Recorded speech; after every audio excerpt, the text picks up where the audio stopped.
নতুন একটি ভিডিওতে সকলকে স্বাগত। শখের গোলাপ বাগান চ্যানেলে আশা করছি যে যেখান থেকে ভিডিওটি দেখছেন সকলে খুব ভালো আছেন আর অবশ্যই পজিটিভ আছেন। গোলাপ গাছের প্রুনিংয়ের পর আজ 21তম দিন। 21তম দিনে গাছগুলির কি পরিস্থিতি, কেমন আছে, কি হাল, সেগুলোই আজকে আপনাদের সকলের সাথে শেয়ার করব। এই চ্যানেলে মূলত আমি যেভাবে পরিচর্যা করি সেটাই তুলে ধরার চেষ্টা করি। মোটামুটি প্রত্যেকটা গাছেই কুড়ি চলে এসছে, খুব ছোট্ট, কোনোটায় আসছে, আরও অনেক নতুন শুট গজাচ্ছে, কোনোটায় কুড়ি একটু বড় হয়েছে, কোনোটায় কুড়ি দানা বাঁধছে। এই রকম বিভিন্ন পরিস্থিতি। গাছগুলি সার্বিকভাবে গ্রোথ নিচ্ছে, এটাই হলো মেন কথা।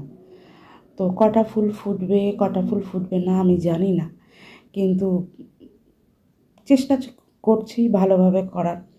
তার মধ্যেও খামতি থেকে যাচ্ছে।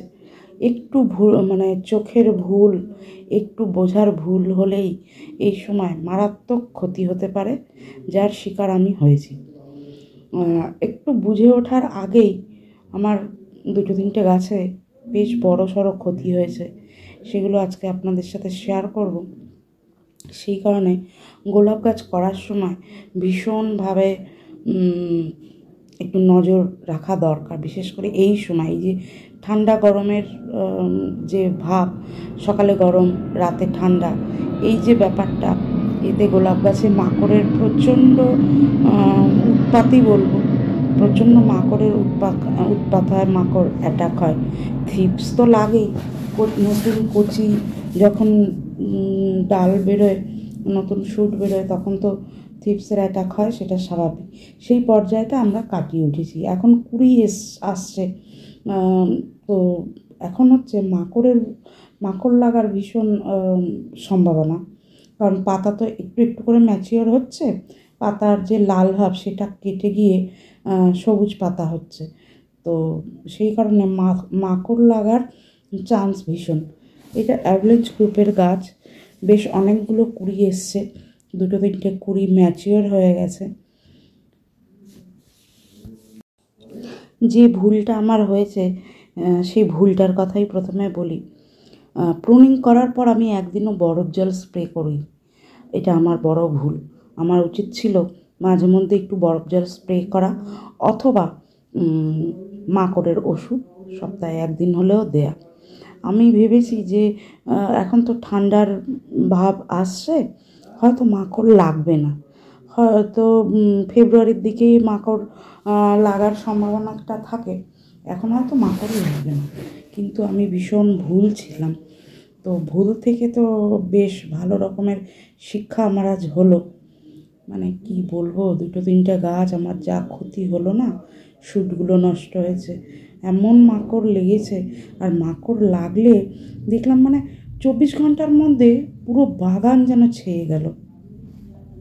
মানে ধরুন আগের দিন বিকালে লক্ষ্য করলাম মাকড়, তখন তো জল স্প্রে হয়ে গেছে, ভাবলাম পরের দিন ঠিক আছে মাকড়ের ওষুধ দিয়ে দেবো, মাইটসের ওষুধ দিয়ে দেবো। পরের দিন সকাল হতেই দেখি আরও 2-4টে গাছ ধরে নিয়েছে। এটা আমার রেড মিনিয়েচার, আর তার আগে যেটা দেখালাম সেটা হচ্ছে মুনস্টোন। সব কটা গাছই বেশ গ্রোথ নিয়েছে। এটা হচ্ছে ওই মিনিয়েচার, পিঙ্ক কালারের ফ্লেমবয়েন্ট, আর এটা বড় যে লাল গোলাপটা, এটা সেটা। তবে বাগানে মাকড় লাগলে সবার আগে জানান দেয় কিন্তু এই মিনিয়েচার গ্রুপের গাছগুলো। এই মিনিয়েচার গাছটা দেখুন কি অবস্থা। বাঁদিকে যে মিনিয়েচারের গাছটা দেখছেন, এটা হলো সদাবাহার। আর ডান হাতের গাছটার আইডিটা বলতে পারবো না, এটা ওই মিনিয়েচারের মধ্যেই পড়ে, পিঙ্ক কালারের ফুল হয়, খুব সুন্দর ফুলগুলো। এদেরকে দেখে বুঝলাম যে মাকড় লেগেছে।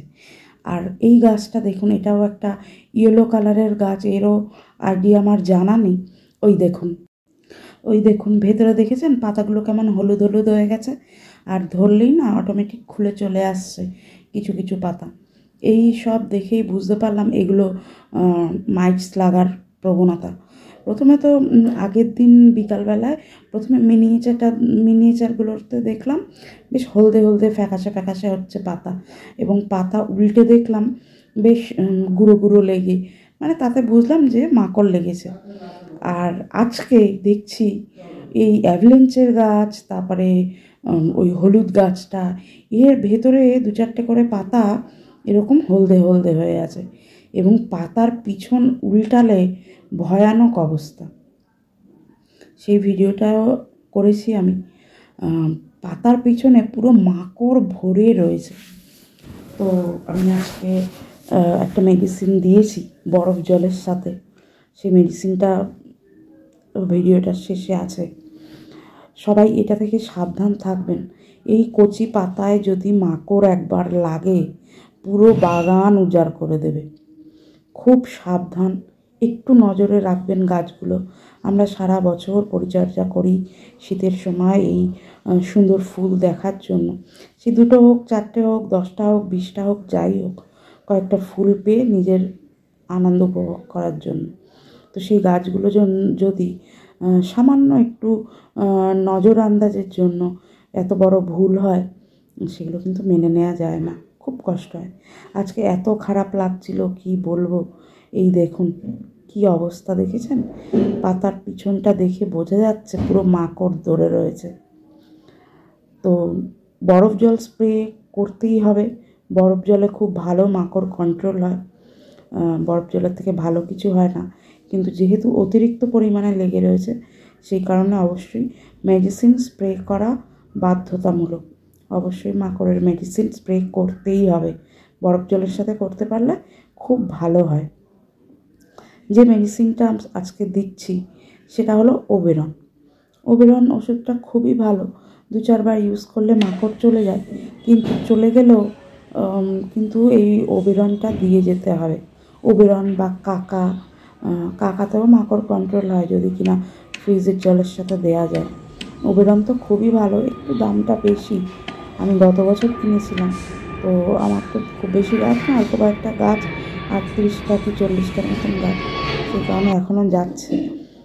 তো 2-3 বার দিলেই মাকড় চলে যাবে, কিন্তু ঠান্ডা জল স্প্রেটা কন্টিনিউ করে যেতে হবে, তাহলেই মাকড়টা কন্ট্রোলে লাগবে। আর ক্ষতি যা হওয়ার তো হয়েই গেছে, কি বলবো বলুন। তো এই ছিল আজকের আপডেট। বরফ জল কন্টিনিউ করতে হবে গাছগুলোকে সুস্থ রাখার জন্য। সকলে সুস্থ থাকবেন, ভালো থাকবেন, আর অবশ্যই সবুজের সাথে থাকার চেষ্টা করবেন, এতে মন মানসিকতা খুব ভালো থাকে।